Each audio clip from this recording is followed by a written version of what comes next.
I don't low-key have, I'm not using that sentence wrong. I don't have an intro, so we're gonna get to the video now. So, as you know, Trump won the election, and usually with the incumbent party winning the election, you have something called checks and balances, where during the midterms, you'll see the opposite party gain significant amount of seats, power, legislatures, Senate seats, House seats. We take a look. This trend has existed for quite a while. We have to go back to take a look. I think the best thing to go is the House. The House, even if it doesn't happen in the Senate or governorships, it always happens in the House. So Joe Biden won in 2020, Republicans got back the House. 2018, Trump won in 2016, Democrats got back the House. We saw 2014 Republicans, Obama won the White House in 2012. Republicans gained seats back in the House. 2010, we see this was Republicans' best showing. They gained 60, like 63 House seats. We take a look at this map. Look how red it is. Only one area in the entire nation shifted, and that's because an incumbent retired. We even saw a competitive seat in Massachusetts. Very, very good year for Republicans. It was an Obama 2008 victory. We saw Obama in 2008, 257 seats. 2006 was a Bush year. Democrats, I do believe it looks like they got back the House. Yeah, they got back the House. 2012, 2002. That's what I want to talk about. 2002 was the rare only exception. So Republicans gained 8 seats in the United States House. And we have to take a look at the Senate races in that year. We go back all the way back to 2002. Republicans went from So Republicans actually gained a seat or two. Republicans gained 2 seats in what's it called in 2002. So we prove the trend of checks and balances almost always works, but there are exceptions, and that brings me to today's video. So we take a look. 4 polls have been taken. Okay, 4 polls have been taken. All 4 of them pretty honestly, there are Republican pollsters, but these are all after the election. This was also where Trump's momentum was at an all-time high. We take a look. December Signal released a R+4 poll, R+5 poll, R+2 poll, and then an R+7 poll. So if we do the math on that, but an R+5 year. A Signal poll really looks like it's an outlier, honestly. So we can see like an R+4 year if these polls hold up. However, I do caution all of you before you guys think it's an automatic Republican wave year, because if we take a look at RCP in 2022 generic ballot, Republicans were actually projected to lose the generic ballot this election cycle, and they won it by 3. So that was actually a pretty insane. So we take a look. All we have to go for this, we have to go all the way back to 2021, if it would let me. Okay. So we take a look. We see similar shifts. This May 16th, 2021, we Democrats, huge majorities, and the Republicans gained significantly throughout, lost, and gained back. However, this is not the only year this has happened. We have to go back to, I believe it's 20, one of the other best case scenarios of this. 2010, the generic congressional vote, if it would let me open. But polls very much overestimate Republicans. Let's talk about that. So Democrats were actually projected to win. In 2009, they were leading the congressional ballot vote by 11%. They lost the race by 6.87%. So we see the map there. Huge shift. So that's why I caution people from saying it's going to be a red wave year. But if Trump does his promises, we could see not as bad of a year as Republicans. What the hope? It would be a better year for Republicans than hope. So without that further ado, let's get on with today's video. So that was enough background for one day. Turning off your election cycles. This is bugging me. Okay, so we all obviously the seat of Senate seats were up in 2020. This is an interesting class of Senate seats because it was up in 2020, which was a favorable year for the Democrats, but it was also a pretty neutral year. Democrats gained 4 seats, 2 special elections, 2 regular elections. Republicans gained 1 seat in Alaska, not Alaska, Alabama for some reason Democrats had.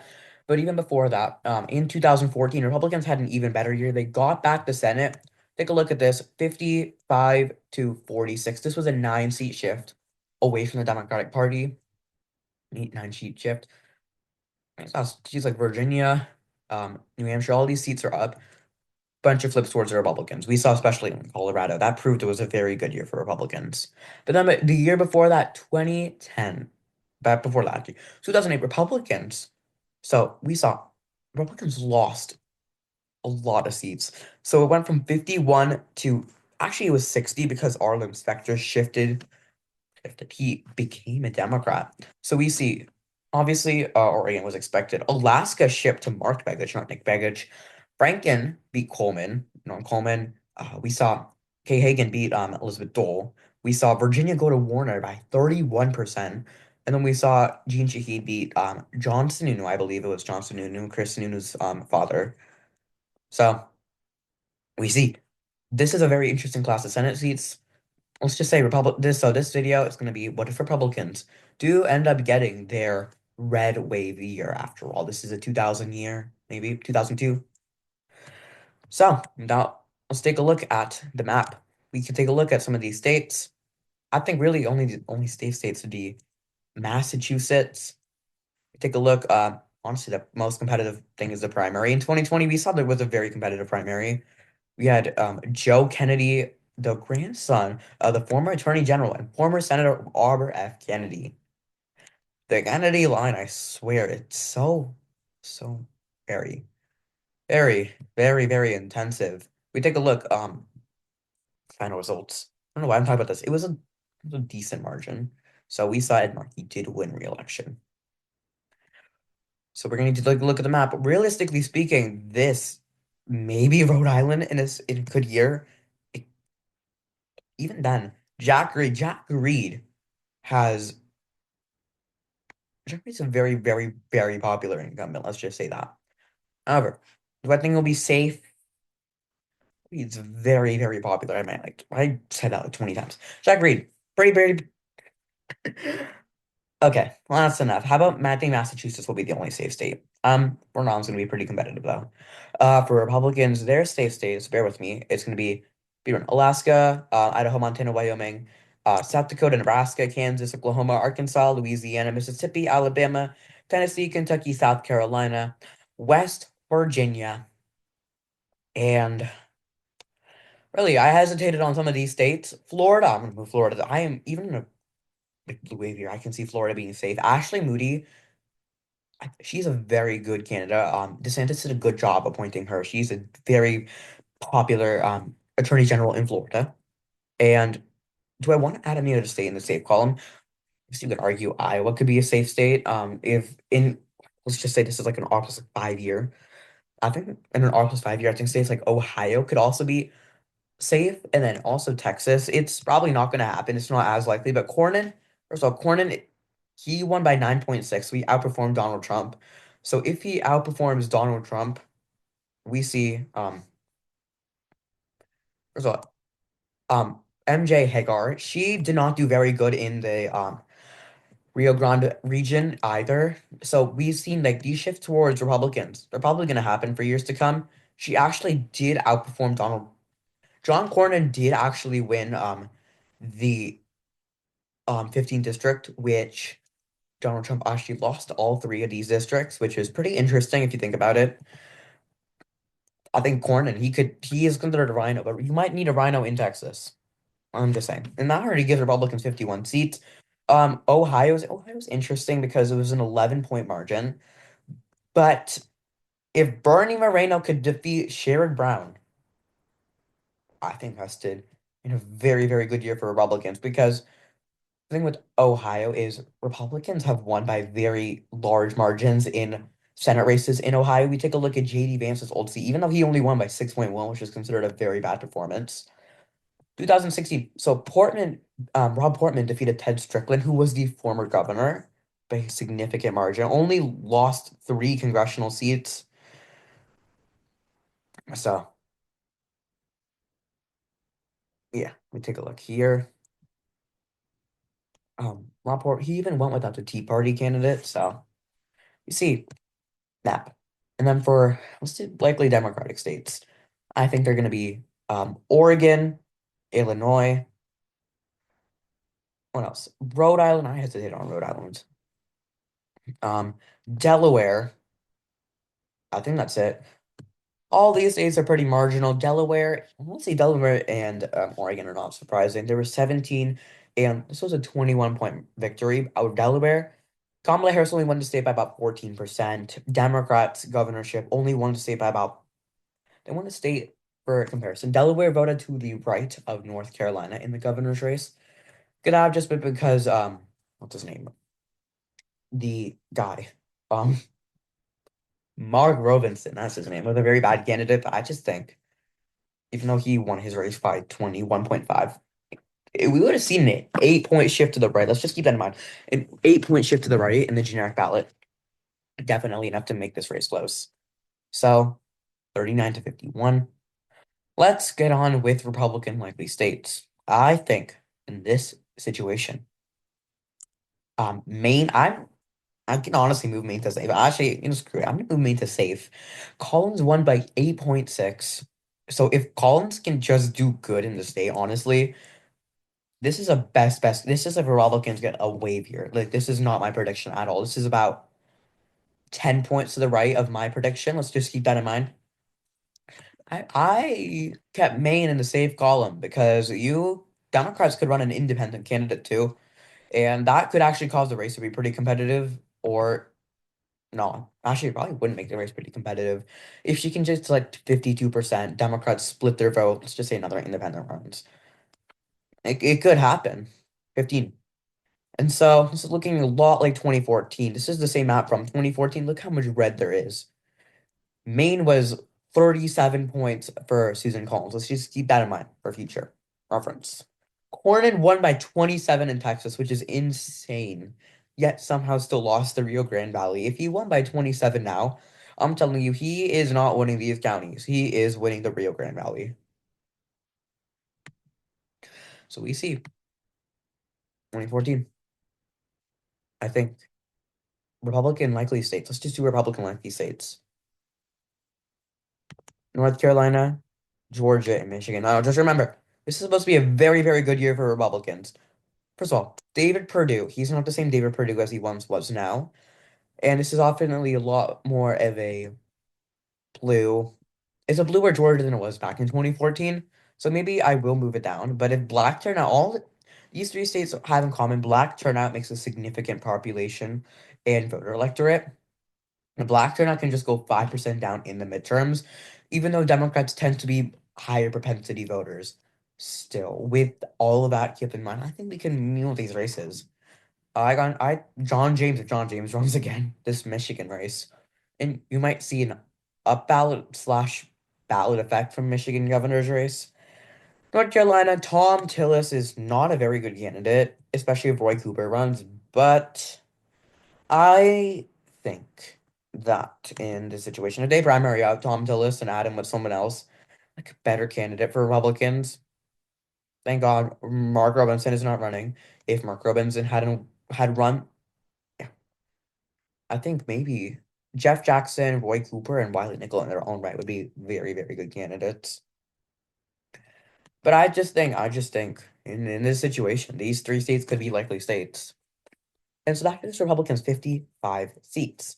Democrats lean states. I'm gonna get so much hate for this, but I don't care. I think Colorado and New Jersey can move down to lean states. I don't want to move New Jersey to the Republican column because even though the governor's race is happening, the Senate race, we take a look. Even in 2014, Booker won. Even in 2000, like this race has a history of being at least somewhat likely. Booker did win by 16, did actually outperform Donald Trump. No, Booker outperformed Kamala Harris and Joe Biden, yeah. However, I just think it's the Senate race. Cory Booker is very popular. We're not going to see that big of a shift to the Republican Party for me to like say this will be a Republican state. And in Colorado, so the thing with Colorado is John Hickenlooper unseated Republican Cory Gardner. But I mean, if this is a decent Republican year, surely we could see like a 4.9% victory. It is a bluer Colorado. Republicans probably never going to get Colorado back, but Michael Bennett was just a little bit more popular, I would say. Hickenlooper has been in a bunch of competitive races. He's always won his races by a little competitive margin. Colorado is definitely not the same state it once used to be. However, it still shows something. And now for Republican lean states, I think New Hampshire. Oh, I'm gonna get so much hate for this. New Hampshire, I think Jean Shaheen. Maybe she loses. You never know. What if Republicans run a very, very good candidate? Christian Unu has declined. However, New Hampshire is an interesting state because there is a trend in the presidential level for anti-incumbentism. However, Jean Shaheen won by 15, and we take a look at 2014. So she's actually grown her margin back in 2008. Democrats actually flipped a seat, so Shaheen has been in the Senate for a pretty long time. So this race itself is pretty interesting because for this we have to go back to 2002. John Sununu versus Jean Shaheen. Then Jean Shaheen beat John Sununu. John Sununu is the father of Chris Sununu, who was the former governor of New Hampshire. And Jean Shaheen, her other person, Maggie Hassan, was also a governor. And then 24, we saw Scott Brown, who I'm pretty sure he served in Massachusetts. He won a Massachusetts special election. Then she did the pizza guy without a Wikipedia page, and this was only a Kamala plus 2.8 state. That was not a close Kamala state. It was a 2.8% state. Just think a few years ago, Democrats had seats in Montana and South Carolina. It could. Now, for tilt Democratic states, I'm gonna get so much hate for this, but if this is best case scenario for Republicans at this point. I think Virginia, Minnesota, I think I think New Mexico is actually likely. Minnesota can be tilt with Virginia. So Tina Smith, she's not a very, very popular senator. I mean, she's pretty popular, but she's also not too popular. The marijuana legal now marijuana party, it was probably a spoiler. You take a look at the legal marijuana party. I think this is a this is a Democratic leaning party, I believe. We take a look at the endorsements that the legalized marijuana party had. RCP had this as a toss up, first of all. We took a look, Jason Lewis. I don't think anyone endorsed O'Connor. So we take a look at congressional districts. The reason this was a decent margin for Democrats is because the George Floyd protest in Minneapolis, it brought out the Democratic base.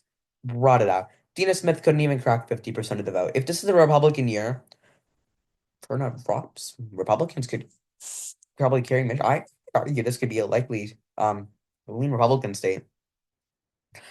Virginia's interesting because Mark Warner is a pretty popular incumbent. Let's just say he has won by narrow margins against Ed Gillespie, but Ed Gillespie was a very, very popular candidate. And I say popular because a bunch of people kind of didn't like him. So Ed Gillespie, he ran for this race and narrowly lost. We take a look. He won Wexton's seat. He won Spamberger's seat. He won Luria's seat. He won all these seats. And then Ed Gillespie ran against Ralph Northam and lost. Like, we take a look, Loudoun County voted for Republicans. Loudoun County. Unheard of. Turnout just needs to drop heavily. So right now we see it's a 59-41 map. Let's just talk about New Mexico real quick. Lujan Grisham is not a Ben. Wait, I'm getting Michelle Grisham and Ben Ray Lujan confused. So Ben Ray Lujan, he underperformed Joe Biden by a very, very large amount. We go to look at 2026. Mark Chatty was a pretty decent candidate, and he only went 51% of the vote. First of all, second of all, we see that marginally speaking, oh, Be Real went off. Uh, I'm not showing this to my Be Real. Let's just. Why do I like why is my like never mind. Well, no, I don't look very flattering in this picture. Why am I taking a BBL in the middle of this video? I'm gonna show my new curtain. I got new curtains, guys.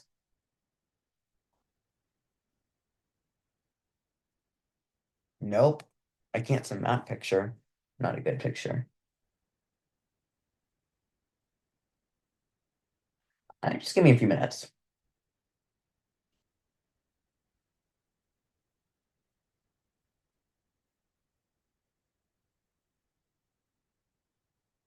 Nope, I don't look flattering in this picture. You guys can just skip this part of the video.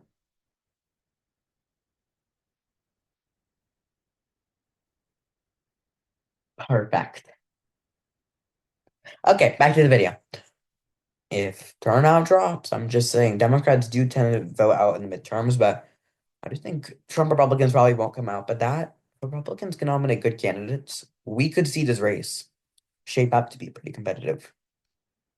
Who knows? Glenn Youngkin might try to run in Virginia, and we might see Pierce. I don't know if you guys have heard of him. He used to be a well-known Republican back in the first district of New Mexico. He won by significant margins. So before it was a competitive district, by the way. So anyway, we see here this is a 2008 level victory. Republicans flip Minnesota, Michigan, Georgia, New Hampshire, and New Mexico. They flip 1, 2, 3, 4, 5 seats. Hold on to a bunch of other seats. This is a very, very good showing for them. But this is like a best case scenario in the Senate if the generic ballot, even if the generic ballot, like let's just say Republicans win the generic ballot by 5. They'll probably win one of these 3 states, and then probably also New Hampshire and Georgia, but with the margin lead. So I'm gonna record the next video now because I kind of want to record videos. I haven't recorded a bunch in a while.